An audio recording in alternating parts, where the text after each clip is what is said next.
शुरुआत करें। आपको बताएं कि पंजाब में 2 जगहों पर धमाकों के बाद से सिक्योरिटी एजेंसियां हाई अलर्ट पर हैं। जालंधर और अमृतसर में धमाकों के बाद से पुलिस, बीएसएफ और खुफिया एजेंसी जो हैं वो जांच तेज कर दी है। उन्होंने हसास इलाकों में फौजी ठिकानों और बॉर्डर एरिया में सिक्योरिटी बढ़ा दी गई है।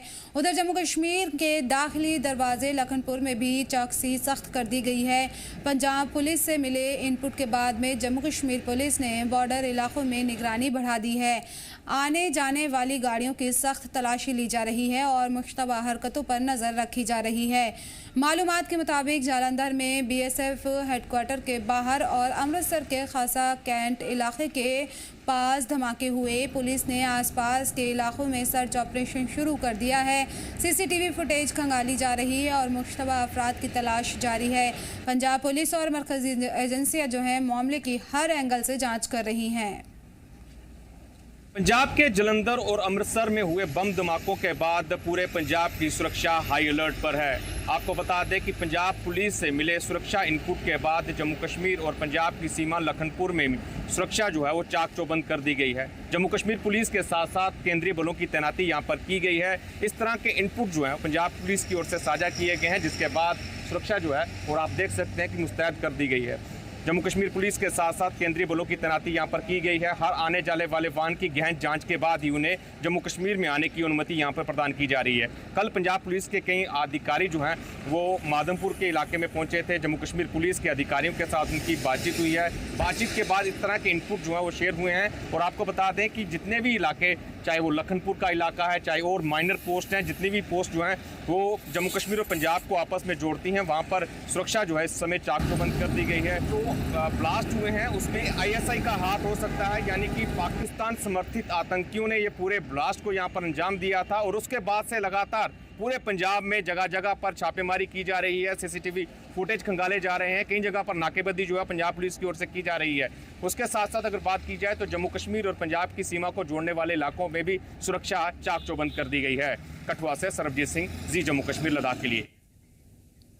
कुलगांव में नशा मुक्त भारत अभियान के तहत में जिला सतह की मैराथन रैली का इनेकाद किया गया है। रैली का मकसद नौजवानों में नशे के खिलाफ बेदारी पैदा करना और सेहतमंद और ड्रग फ्री समाज का पैगाम देना था। मैराथन का आगाज स्पोर्ट्स स्टेडियम कुलगांव से हुआ, जहां शहजाद आलम ने सीनियर जिला अफसरान की मौजूदगी में रैली को रवाना किया। रैली शहर के मुख्तलिफ इलाकों से गुजरते हुए मिनी सेक्रेटेरिएट कुलगांव पहुंचकर इख्तिताम पजीर हुई।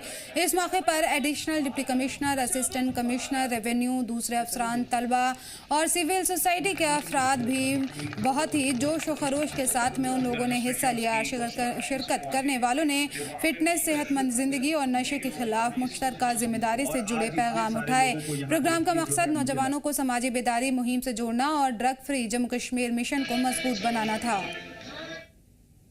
मैराथन है लगभग 5 किलोमीटर का, जिसमें काफी लगभग 1500 लड़के और लड़कियों ने पार्टिसिपेट किया और इसमें से कुछ जो है अब तक जो है एंड पॉइंट तक पहुंच भी गए होंगे।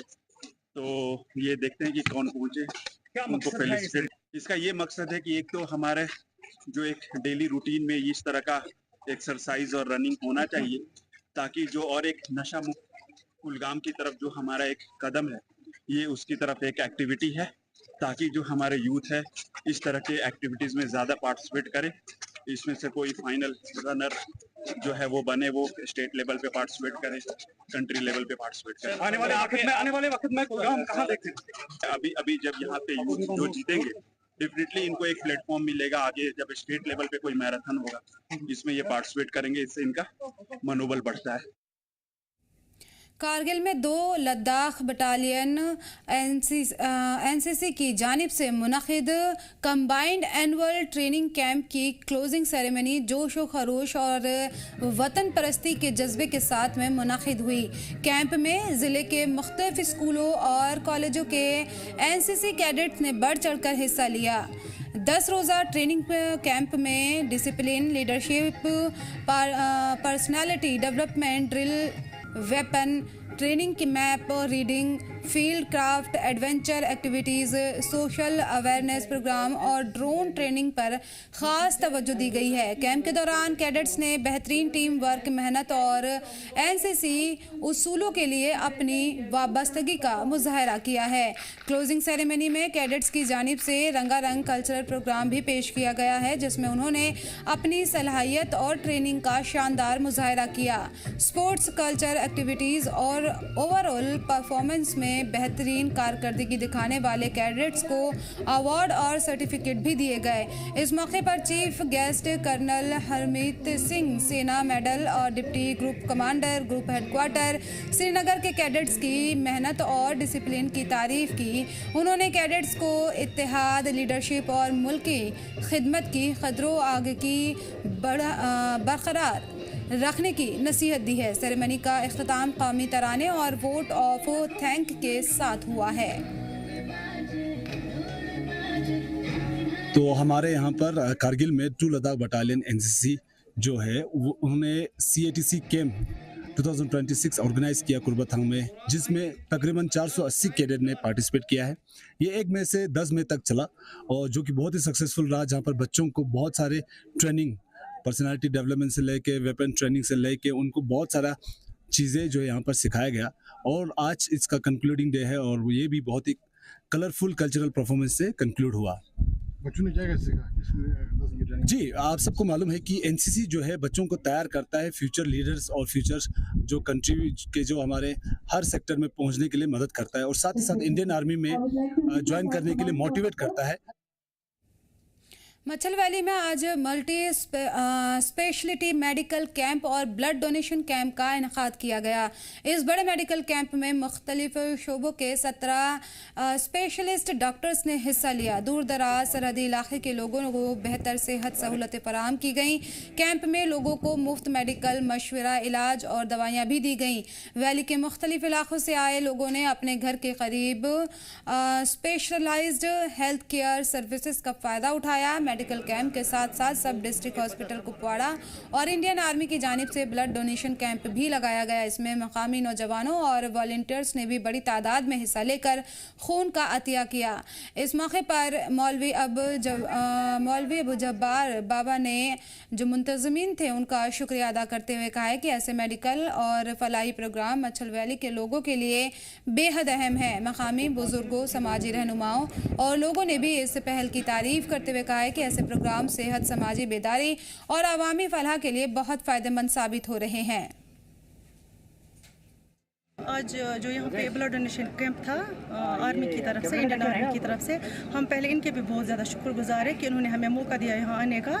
तो इस ब्लड डोनेशन के बहुत सारे फ़ायदे होते हैं। तो यहाँ पे सिविलियंस ने भी दिया और यहाँ पे कुछ JNK के पुलिस के भी कुछ पर्सनस थे, उन्होंने भी दिया और जो इंडियन आर्मी है तो इनके पर्सनस ने भी यहाँ पे ब्लड डोनेट किया।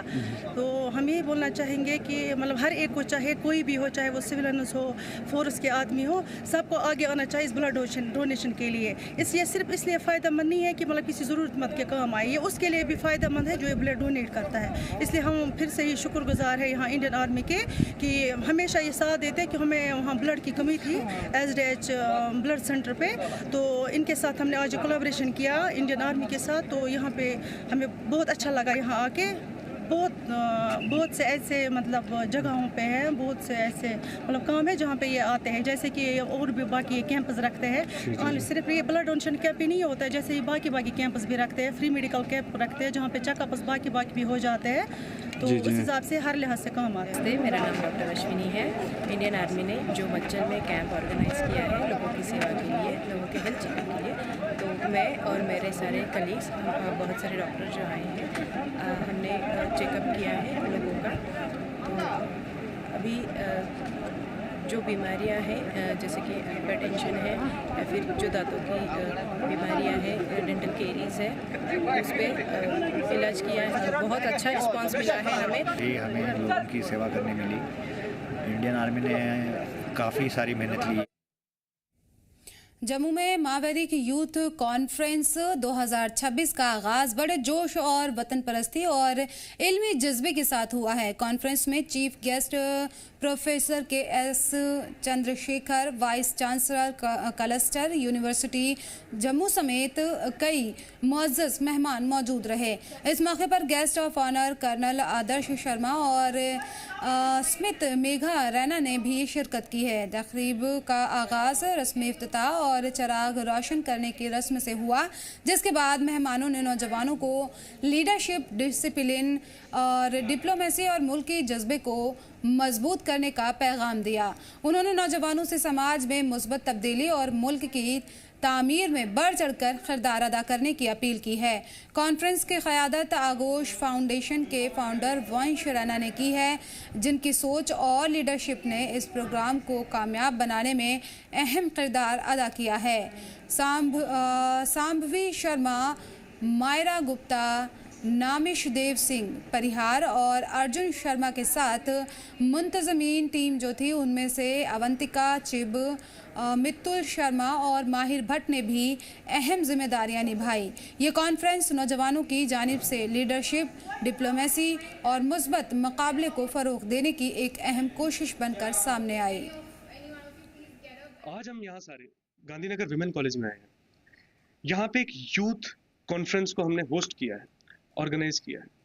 इस कॉन्फ्रेंस का जो मोटिव है वो ये है कि जम्मू की जो यूथ जो नशे की तरफ है, उनको नशे से निकाल के ऐसे प्लेटफॉर्म दिए जाएं जहां पे वो अपनी क्रिटिकल एनालिसिस और लीडरशिप क्वालिटीज को एनहांस कर सकें।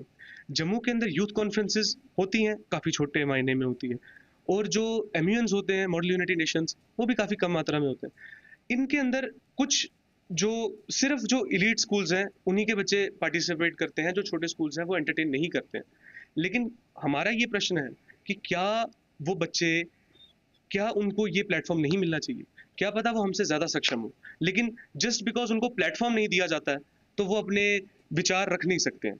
हमारा एक छोटा सा मोटिव था कि हम लोग इधर एकत्रित हों और हम उन सबको एक प्लेटफॉर्म दें जहाँ पे वो अपने विचार रख सकें, क्रिटिकल थिंकिंग कर सके, देश की स्थिति को समझ सके और नशे से हट के काम करें। जो इवेंट जिसका नाम मैवरिक यूथ कॉन्फ्रेंस है, जम्मू में पहली बार कंडक्ट की जा रही है। और इस तरह की जो गतिविधि हैं ये बाकी स्टेट्स में तो होती है, पर हमारे स्टेट में ये बहुत कम गतिविधियां हैं जिसमें कि यूथ एक्चुअली एक पार्लियामेंट के हिस्सा बनते हैं और वो उसमें as a member of parliament की तरह वो कंडक्ट कराते हैं और वो बढ़ चढ़कर इसमें हिस्सा लेते हैं। ये गतिविधियों से ना ही वो अपने देश की भविष्य की नीतियां निर्माता बनने में वो सहयोग दे सकते हैं, बल्कि वो एक अच्छे एडमिनिस्ट्रेटर, अच्छे जो लीडर बन सकते हैं। और जो भी नकारात्मक गतिविधियां हैं, जैसे चाहे वो आप ये समझिए कि गलत संगति है, वो उससे दूर रहकर और जो है एक्चुअल में देश में क्या घटित हो रहा है उसके बारे में वो अपना जो है भविष्य निर्माता बन सकते हैं। हंदवाड़ा में सेकंड नेशनल लोक अदालत का कामयाब इनकाद जुडिशियल अफसरान मंसूर अहमद लोन, मंजूर हुसैन और मुंसिफ हंदवाड़ा की निगरानी में किया गया। लोक अदालत के दौरान करीब 100 मामलों का आपसी रजामंदी और समझौते के जरिए निपटारा किया गया, जिससे कि मुतासिर फरीकों को फौरी इंसाफ और राहत मिले। कार्रवाई बेहद आसान और आवाम दोस्त अंदाज में अंजाम दी गई। इस दौरान अल्टरनेटिव डिस्प्यूट्स और रिजोल्वेशन सिस्टम की अहमियत को भी उजागर किया गया, जो कि मुकदमों के बोझ को कम करने और आपसी समझौतों को फ़रोग़ देने में मददगार साबित हो रहा है। जुडिशियल अफसरान ने कहा है कि लोक अदालतें आवाम को तेज़, सस्ता और आसानी से इंसाफ फराहम कराने का अहम ज़रिया है। शिरकत करने वाले लोगों ने भी अदालत की इस कोशिश की तारीफ़ की और कहा है कि लंबे अरसे से लंबित मामलों का हल आपसी रजामंदी और सुलह सफाई से निकाला जाना चाहिए और यही एक बेहतर कदम है। साल ये नेशनल लोक अदालत होती है और हमारे डिस्ट्रिक्ट में भी इस साल हो गई है। ये दूसरी नेशनल लोक अदालत है। इसमें वो केस उठाए जाते हैं जो कंपाउंडेबल केस होते हैं, जैसे 138 केस होते हैं और ऐसे केस होते हैं जो कंपाउंडेबल छोटे छोटे केस होते हैं, जिनमें कहीं पे छोटे ऐसे FIRs होते हैं जो भी यहाँ पे कंपाउंडेबल हो सकते हैं। तो कोर्ट उनको जल्दी जल्दी निपटाने की कोशिश करता है। उससे एक रिलीफ मिलता है एक आम आदमी को कि उसको सालों साल कोर्ट की चक्कर नहीं लगाने पड़ते हैं, तो वो जल्दी निपटाए जाते हैं। देखिए हर किसी बंदे को तो कोर्ट पे ट्रस्ट करना ही करना है, क्योंकि कोर्ट हो या जजेस हो, जुडिशरी का जो भी सिस्टम है वो अपनी तरफ से पूरा देता है कि ये केसेस निपटाए जाए। मगर ऐसा कुछ भी है कि हमारे पास पूरा इंफ्रास्ट्रक्चर नहीं है। जैसे हम अगर रेशो की बात करें, यहाँ पे जो आबादी है उसके हिसाब से 1 लाख लोगों के लिए एक जज साहब आते हैं, तो उसके पॉसिबल नहीं है कि ह्यूमनली इट्स नॉट पॉसिबल कि he will decide the cases randomly. कि आज सेकंड नेशनल लोक अदालत थी, ये पूरे इंडिया में मनाई जाती है, हमारे डिस्ट्रिक्ट में भी थी और हमारे कोर्ट कम्प्लेक्स में भी जो है नेशनल लोक अदालत का इनेकाद किया गया। और इसमें सिविल केसेस थे, क्रिमिनल कंपाउंडेबल ऑफेंस थे जिनमें कॉम्प्रोमाइज हो सकता है, और 138 चेक केसेस उठाए गए, ट्रैफिक चालान उठाए गए और बाकी सारे मसाइल भी जो थे वो उठाए गए। अदालत का मुद्दा मकसद ये है कि जो पार्टीज होती है डिस्प्यूट का, जो जिनका भी कोई भी लाइक सिविल डिस्प्यूट होता है या चेक बाउंस के रिलेटेड कोई डिस्प्यूट होता है या कोई और मसाइल होते हैं जो कोर्ट में आते हैं, तो उसमें दोनों पार्टीज को सामने लाते हैं, वो आपस में मिल बैठ के सेटलमेंट करते हैं। इसमें जो है सबसे बड़ी बात जो है इसमें कॉम्प्रोमाइज होता है। जो पार्टी जो होती है नेशनल लोक अदालत में आती हैं, अपने जो केसेस होते हैं उनका फैसला एक तरफ हम बोलेंगे कि खुद ही करते हैं, तो उसमें लोगों का टाइम भी बच जाता है और पैसा भी बच जाता है। लोक अदालत है ये एक इनिशिएटिव है जुडिशरी की तरफ से कि लोगों को जस्टिस मिले, वो भी डोर स्टेप्स पे और बहुत जल्दी मिले, क्योंकि एक प्रिंसिपल है जिसे हम कहते हैं justice delayed is justice denied. अगर वक्त पे जस्टिस नहीं मिलती है तो वो जस्टिस किसी काम की नहीं होती है। कोर्ट्स में जस्टिस मिलती है लेकिन उसमें प्रोसीजरल फॉर्मेलिटीज होती है जिनकी वजह से काफी टाइम लगता है। इसका कोर्ट्स का इसमें कोई गलती नहीं होती, क्योंकि ये प्रोसीजर है, ये फॉलो करना है। अगर नहीं होता तो फिर केसेस में और उलझने पैदा हो जाए। तो यही चीज मद्देनजर रखते हुए जुडिशरी ने एक काम किया है कि उन्होंने लोक अदालत इनेकाद किया है लोक अदालत का। इनमें क्या होता है कि जो केसेस होते हैं जिन्हें हमें लगता है कि ये इजीली एमिकेबली सेटल हो सकते हैं, तो वो केसेस यहाँ पे सेटल हो जाते हैं। मोस्टली इसमें फैमिली डिस्प्यूट्स होते हैं या चेक बाउंस केसेस होते हैं या कंज्यूमर डिस्प्यूट्स होते हैं। कैबिनेट मिनिस्टर सकीना इटू ने आज डीएचपुरा हल्के के मशहूर सैरगा पचन पथरी का दौरा किया। इस मौके पर उन्होंने करीब 3,78,000 रुपए की लागत से तैयार किए गए टूरिस्ट व्यू पॉइंट और पैसेंजर शेड का इफ्तिताह किया है। मीडिया से बात करते हुए सकीना इटू ने कहा है कि पचन पथरी बेहद खूबसूरत इलाका है जो कि कुदरती हुस्न, हरियाली और जंगलात से माला माल है। उन्होंने कहा कि जम्मू कश्मीर के कई ऐसे मकामात मौजूद हैं जिसमें टूरिज्म की बड़ी सलाहियत है, लेकिन अभी उन्हें पूरी तरह डेवलप नहीं किया गया है। उन्होंने पहलगाम और गुलमर्ग जैसे मशहूर टूरिस्ट मकामात का जिक्र करते हुए कहा है कि इलाके के कई दूसरे खूबसूरत मकाम भी टूरिस्ट डेस्टिनेशन बनने के हकदार हैं। सकीना इटू ने कहा है कि वजीर आला उमर अब्दुल्ला पहले ही ऐलान कर चुके हैं कि जम्मू कश्मीर के कई नए इलाकों को टूरिज्म मैप पर लाया जाएगा। उन्होंने उम्मीद जताई है कि पाचन पथरी को भी जल्द टूरिस्ट डेस्टिनेशन के तौर पर पहचान मिलेगी। उन्होंने कहा है कि अगर पाचन पथरी को टूरिस्ट डेस्टिनेशन के तौर पर विकसित किया गया तो मकामी लोगों को रोजगार के बेहद अच्छे मौके मिलेंगे और सयाह की यहाँ की खूबसूरती का लुत्फ उठा सकेंगे। मैं तो चाहती हूँ, क्योंकि आप खुद देखिए कि ये जो हमारा इलाका है अहरबल से लेके अप टू पाचान पथरी या उधर से मालवन का एरिया, ये यहाँ से जो नसू बहक है, यहाँ से पुट्टामरग का जो एरिया है, ये सारा अगर आप देखेंगे कितना खूबसूरत एरिया है। ये शायद ही कोई इलाका जो है वो इतना खूबसूरत है, लेकिन टूरिज़्म के लिहाज से कुछ ज़्यादा काम जो है वो नहीं हो पाया है यहाँ पे। उसके कुछ वजूहत हैं, हालात भी थे या बाकी कुछ चीज़ें थी जिनकी वजह से इस इलाके में जो है ज़्यादा कंसंट्रेशन जो है वो नहीं हुआ है।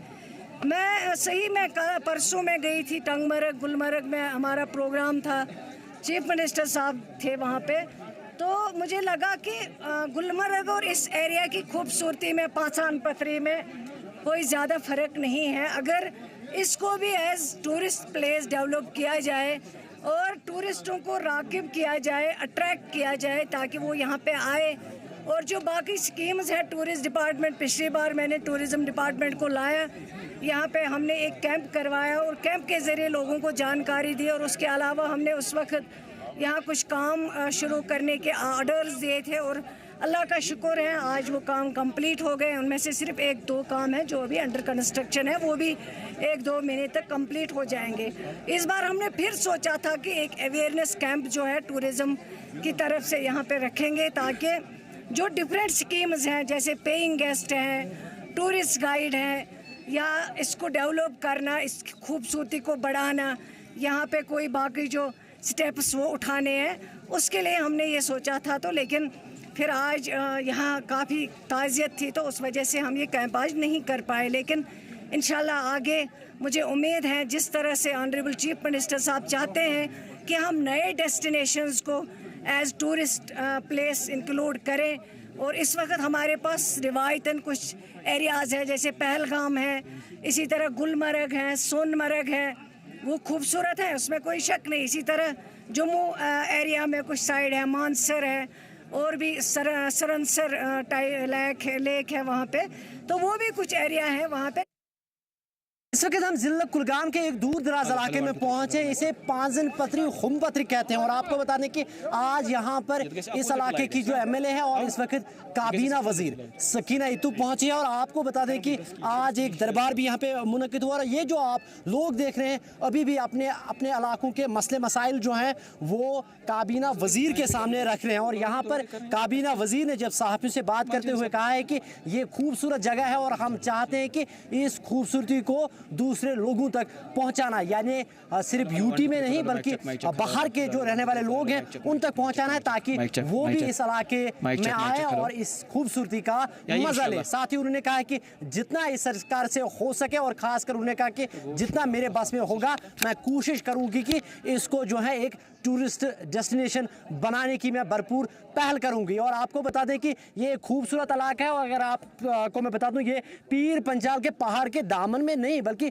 पीर पंजाल के पहाड़ों पर ये खूबसूरत जगह है। और आप ये देख सकते हैं इसकी खूबसूरती, और जिस तरह सकीना इतू ने भी कहा है कि अगर कहीं पे जन्नत है तो वो इसी इलाके में। और जिस तरह यहाँ के मुकामी लोगों ने कहा है कि अगर यहाँ पर एक सेहत अफजा मुकाम ये बनता है तो यहाँ पे जो है किसी हद तक बेरोजगारी भी खत्म हो सकती है। जी मीडिया के लिए कुलगाम से मैं फयाज जमाल भट्ट। मनीष शर्मा ने आज राजौरी पहुंचकर शहीद डॉक्टर राजकुमार ठाकपा को खराज अकीदत पेश किया है। डॉक्टर राजकुमार ऑपरेशन सिंदूर के दौरान पाकिस्तान की जानिब से राजौरी के सिविल इलाके में की गई भारी गोलाबारी में शहीद हो गए थे। जानकारी के मुताबिक ऑपरेशन के दौरान पाकिस्तान ने राजौरी के आबादी वाले इलाकों को निशाना बनाया, जहां एक गोला डॉक्टर राजकुमार के रिहायशी क्वार्टर के करीब गिरा। इस हमले में उन्हें शदीद छर्रे लगे, जिसके बाद वो शहादत के रुतबे पर फायज हुए। शहीद की याद में डिस्ट्रिक्ट एडमिनिस्ट्रेशन राजौरी की जानिब से एक मेमोरियल म्यूज़ियम और लाइब्रेरी कायम की गई, ताकि उनकी कुर्बानी और खिदमात को हमेशा याद रखा जा सके। दौरे के दौरान मनीष शर्मा ने मेमोरियल म्यूज़ियम, लाइब्रेरी और मरहूम डॉक्टर राजकुमार को पूरी रिहाइशगाह का जायज़ा लिया, और उन्होंने नम आँखों से शहीद को याद किया और गमज़दा ख़ानदान के साथ यकजहती का इजहार किया। इस मौके पर बीजेपी के कई कायदीन और कारकुनान भी उनके साथ मौजूद रहे, जिसमें देवराज शर्मा, कपिल सरियाल, अजहर महमूद, समरीन खान और दूसरे लोग भी शामिल हुए। डॉक्टर राजकुमार थापा एडीडीसी राजौरी, जिन्हें शाहिद दी पूरा राजौरी, पूरा हिंदुस्तान कभी नहीं उन्हें भूलेगा, क्योंकि ऑपरेशन सिंदूर के दौरान बौखलाए पाकिस्तान ने रिहायशी इलाकों को अपना निशाना बनाया था, और उसी दौरान पाकिस्तान का एक शेल डीसी ऑफिस के बिल्कुल नज़दीक कहीं पे पड़ता है, और उस शेल की वजह से उनकी मौत हो जाती है और वो शहीद हो जाते हैं देश के लिए।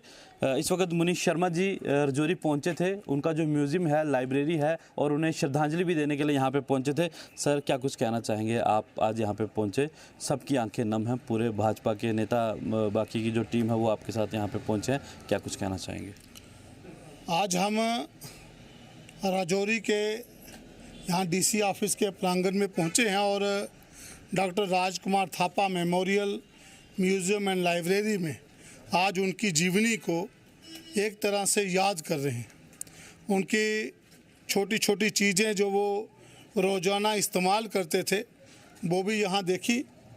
एक ऐसा नौजवान, ऐसा जांबाज ऑफिसर जिसने हमेशा कार्य को ही कर्तव्य माना और हमेशा वो कहीं भी ड्यूटी में रहे उन्होंने अपने धर्म को ही फर्ज की तरह निभाया और फर्ज को धर्म की तरह निभाया। अपनी ऑफिसरी के समय उन्होंने हर जगह बहुत से डिस्ट्रिक्ट्स में अपनी सेवा दी।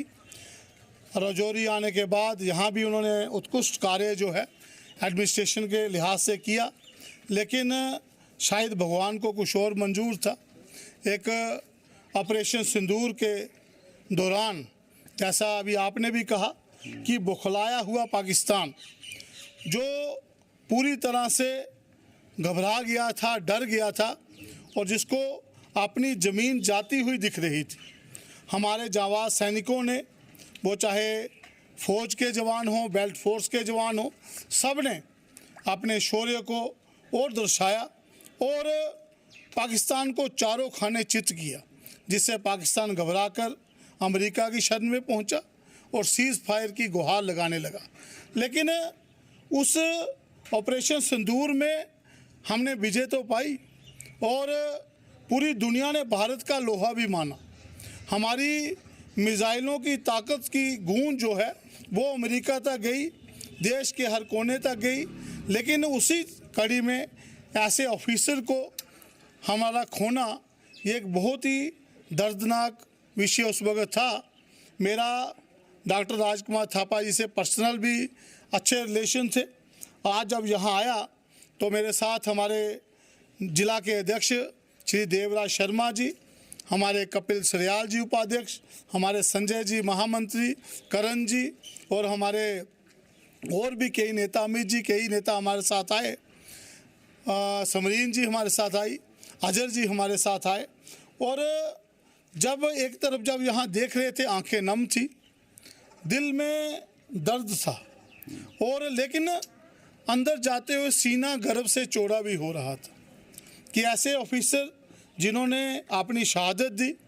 और मैं तो ये मानता हूँ कि उनकी शहादत जो है वो पूरा देश याद रखेगा। तो शुक्रिया। तो मुनीश शर्मा जी भाजपा के सीनियर नेता और रजौरी प्रभारी हैं और आज ये रजौरी पहुंचे थे और आज रजौरी पहुंचकर इन्होंने शहीद डॉक्टर राजकुमार थापा जो एडीडीसी रजौरी थे और ऑपरेशन सिंदूर के दौरान पाकिस्तान का एक शल यहाँ पे गिरता है जिस पे वो यहाँ पे शहीद हो जाते हैं और उनके म्यूज़ियम, उनकी लाइब्रेरी जहाँ पे वो रहा करते थे उसे म्यूज़ियम बनाया गया, लाइब्रेरी बनाएगी ताकि आने वाली जो पीढ़ियाँ हैं वो याद रख सकें कि डॉक्टर राजकुमार थापा ने किस तरह से शहादत दी। अपने साथी लियाकत के साथ राजौरी से जी मीडिया के लिए मैं अंकित केस।